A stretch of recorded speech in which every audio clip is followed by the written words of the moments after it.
Good afternoon, ladies and gentlemen. My name is Frank Cronin. I'm on the board of DarkSky Texas. I am standing here by our outreach table.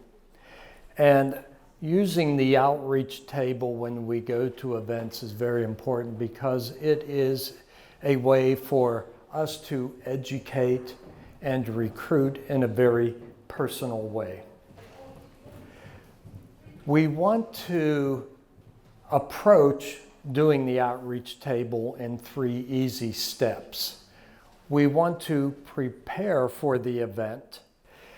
And to get started with an event, we are either reaching out to an organization, a school, an individual, or they're reaching out to us. So it's very important, ladies and gentlemen, that when especially they're reaching out to us, that we respond in a very timely manner. I know that all of us have had the frustration of reaching out to people through the phone, primarily internet, through the email, and not getting any responses. We want to make a good first impression, so we want to respond in a timely, complete manner. When you're working with DarkSky Texas, let's be sure to add that event to our calendar. Calendar is online and accessible to anybody who visits a website. Also, in addition to preparing for the event, we want to consider the location and we want to consider the audience. We want to make sure we have all the materials in our bin, and if you go through the training and so forth, you will get that.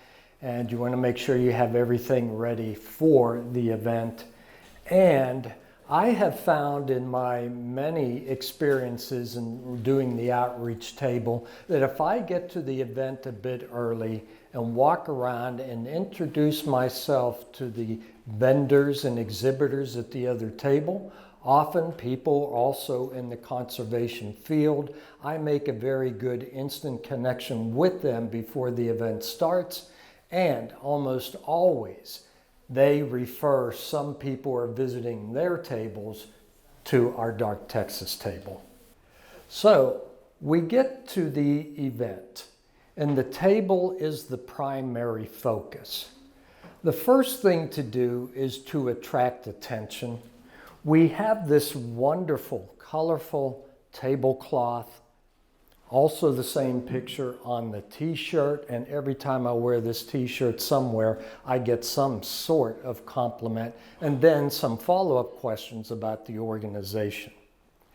Another aspect of the table that attracts people at an event is the very large poster here. And I'm going to come back to this in a little bit because this is a very important poster for a lot of information, especially for people who do not have an idea of what light pollution is and so forth. The Be a Star DarkSky Texas banner also attracts people to the table, and the Be a Star plaque also does the same thing. So we have things in back of the table and the tablecloth that are very colorful, that are large enough to get the attention of somebody walking by, even if they're casually walking by and not really paying too much attention. The colors, the size of the poster and so forth bring them in. Now to the table itself. In the back of the table, we usually have brochures, pamphlets, handouts. Those are not necessarily to be given out. We have a lot of that information on our website. We really want to focus on the things at the beginning of the table, things that will allow us to engage the people who stop by the table. So that would include the examples of the window tape to prevent bird collisions. People are always interested in this, and for instance, last week I was doing this table at the Texas Land Conservation Conference in Austin, Texas, and a lot of people are talking about the very problem of birds coming into their windows. And one gentleman says he has windows so big he uses 2 or 3 different designs in one window, and that really helps prevent birds coming into his windows. Another thing that you can have that's very helpful for our work is the QR code to our website. Once again, this negates the necessity for giving out a lot of handouts, a lot of brochures, which of course, when people get home, end up in the trash bin. If you're going to host an event where there are a lot of children, we do have in our tub of materials activities for kids, and that can keep them quite engaged. For instance, the last 3 years we presented on Science Night at Galindo Elementary in South Austin. We always have these activities for the kids. It's a great way to get them involved and gets the parents involved also. If you have a laptop, you can use that in various ways. You can have our website up there. You can have a looping PowerPoint presentation. You can also access our event sign-in, collect signatures or names and contact information of people who want to know more about the organization and may want to volunteer. How you present yourself as a representative of DarkSky Texas is also very important. You don't want to sit in the back of the table. You want to be to the side. You do not, of course, want to be a carnival barker with a cane grabbing people and bringing them in the old-fashioned style. But you want to be accessible and you want your posture to be open. You don't want to stand around with your arms folded. You want to have an open kind of body posture. And you want to try to catch the gaze, the eyesight of people coming by. Often if you just do that in a nod, they're going to respond with a hello, which allows you an entry to say hello, how you doing? That's how the conversation starts. Now that conversation can be very important, and what you must do, ladies and gentlemen, is be a listener, because you have to understand the concerns of the individual that's visiting with you at the table. You want to be able to understand if their concern has to do with a neighbor, if it has to do with a general community problem, if it has to do with a business, if it just has to do with their wanting to know something. And even though this light pollution is a big problem, ladies and gentlemen, there's a couple things that make it easy for us to communicate to people about it. For instance, there are those people who will come up to the table and say, light pollution? What's that? This poster makes it very clear in these 3 columns how you can explain in 2 or 3 minutes to somebody who has never thought of light as pollution, that it really is pollution when it's misused. And we can explain with this and with these visuals, and you've seen something like this all through the day, the pictures of sky glow of the United States and Texas and so forth. And then we then talk about the problems that the light at night causes for humans, plants and animals, and then we offer solutions. So it really is complex to wrestle with this. Just Musco's presentation and all those intricacies about light and so forth, but there's a certain simple aspect of explaining what light pollution is, how it affects us negatively, and the solutions. In the same way, I think we need to impress upon people of all the pollutions we wrestle with. This is one of the easiest ones to fix. Think of the problem we've gotten into with the plastic pollution. Okay? How do we fix that when we've already dumped so much plastic into the environment? It's breaking down into microscopic bits. How do we ever get control of that? Well, it's much easier here. Then we go into the 5 principles of using light at night, and we can point to successes, especially if we have a laptop with our website. We can go to that list of DarkSky Texas sites, 24, 25 of them, many of them in the Austin and Central Texas area. So it is real easy then, ladies and gentlemen, to make a connection with people, to easily explain the problem if they don't know, and to reassure them that even if the problem seems very difficult and insurmountable, in a certain way of looking at it, it's a lot simpler to fix this than other pollution problems. At the end of the event or after the event, there are certain things you need to do. Of course, you need to be in touch with the sponsor of the event, offer a good thank you. We need to get those names off the event registration list, put them into our database, and we need to reach out again maybe a few weeks or a few months later back to the event host to make sure that we are ready to work with them again. Now, after the follow-up event, we want to assure you that we will always have regular training for this, and we have some of that training coming up within the next 2 or 3 months, Cindy? It will be, it's not scheduled yet, but this, yeah, it's there to help people understand what they can, learn the things they can say at a table, how to answer questions, all of that. Yeah, within the next couple of months, we'll do another online training. Yeah, it'll be an online training, making it easy for anybody within the state to participate. And just recently, Cindy was kind enough to a friend of mine who's going through the Master Naturalist program, was doing a presentation yet today, and Cindy offered to help her out. And then Cindy texted me and said, and tell her we want her to do our training. And as I told Cindy, my friend Shannon is very much on board with that. And if Shannon's going to take advantage of it, anybody else should take advantage of it too. We offer a lot of guidelines and tips on how to do this outreach table. I've just touched upon some of them.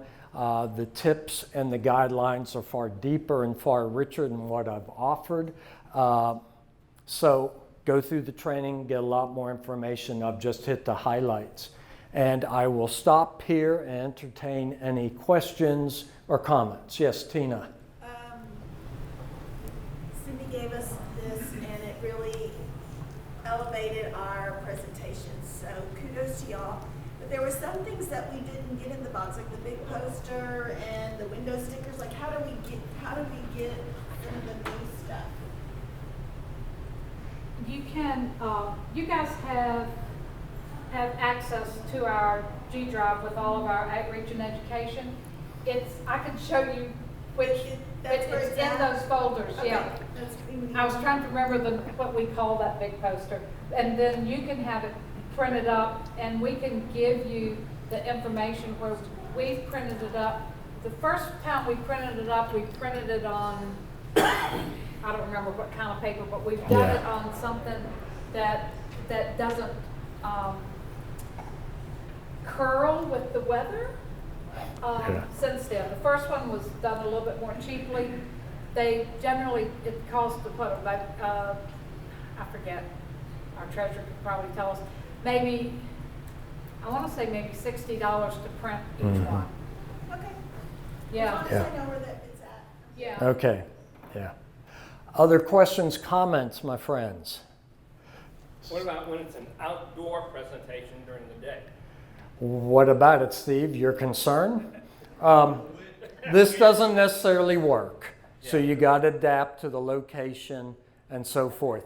And I've been presenting at the site on some very windy days. Take extra rocks.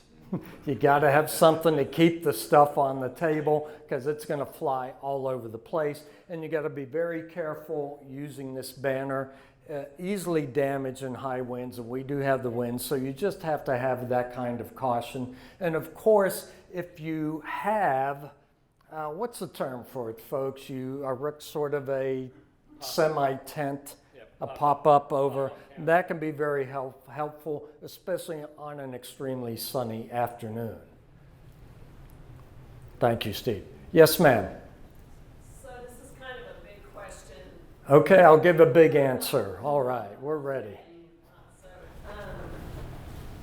So I'm just reflecting on what would be the easiest way. I live in a neighborhood of 1.5 to 5 acre properties, and I feel like the neighborhood would absolutely be on board to start looking at this. And I'm listening to all these presentations, and I'm thinking, one of the presentations, the highlight was that it's really the amber range of the lighting that's the most critical. And I'm reflecting, would that not be the quickest, cheapest, easiest way for most people to change out their lighting to, and I don't know about lighting because I'm not used to the outdoor lighting in my house, but like to put in a different type of bulb in your lighting outside, would that, because I'm just thinking of an outreach table and people are, oh yeah, I'd love to do this, to be able to just give them something so simple. Yeah, and that is the exactly type of thing we talk about in the outreach training. Remember, color is the 5th I know. thing. It's in that order. If I take this carriage light up here and put a yellow bulb in it, it will still, create glare. So to me, it depends on the type of lighting in your neighborhood. Okay, that's where I got really confused because one of the speakers, Yeah, they did say built them conflicting today. things. Right. Yeah, Chris one talked. was for Sky Glow and one was for something else. Light trespass. Yeah. Yeah. Right. Yeah, Chris, I mean, Chris I is a retired The message from was- the Naval Observatory. His concern is sky glow. So his research is dealing with sky glow. Okay. There are other facets of light pollution that we all have to deal with. We were looking at if what you're dealing with is to get sky glow down, and that community is dependent on the Naval Observatory as one of the large employers there. So that they care about the sky glow. Okay. So then I guess the question is, in order to direct that lighting down, people are saying, well, I can't go out and change out my outdoor lighting. You might be able to work an economical solution with the light sconce that you have on your outdoor light. For instance, I've got 3 outdoor lights, and they have glass sides around the sconce. All I did was measure those sides, cut out cardboard, shove them up there. Now, when people come over and I need more light, I just pull out the cardboard. When they're not around, I just do that, and then there is this. Okay, I don't want to get caught because of a fire, the cardboard catching on fire. This is a sample. Actually, I have several of them, 4 of them over there for donation. You can get. Do you see where you put it up, put the light bulb up in it, screw the light bulb in, and suddenly you have a shielded fixture. You can buy these at Home Depot. They are not silver like this. Trying to remember the name of the company that makes them, but we have on our website in our resources, we have a huge document of this is how here are the things to buy to fix, instead of this fixture, buy this one. Or if you need bulbs, or if you need, this is how you can change your fixture. And you can put shielding around the bulb. And suddenly you have a shielded fixture. You don't have to buy a new one. Also, Cindy, yes. I want to back up 2 steps. Yes. There's 0 cost to this. So what you do is you get with your neighbors. Microphone.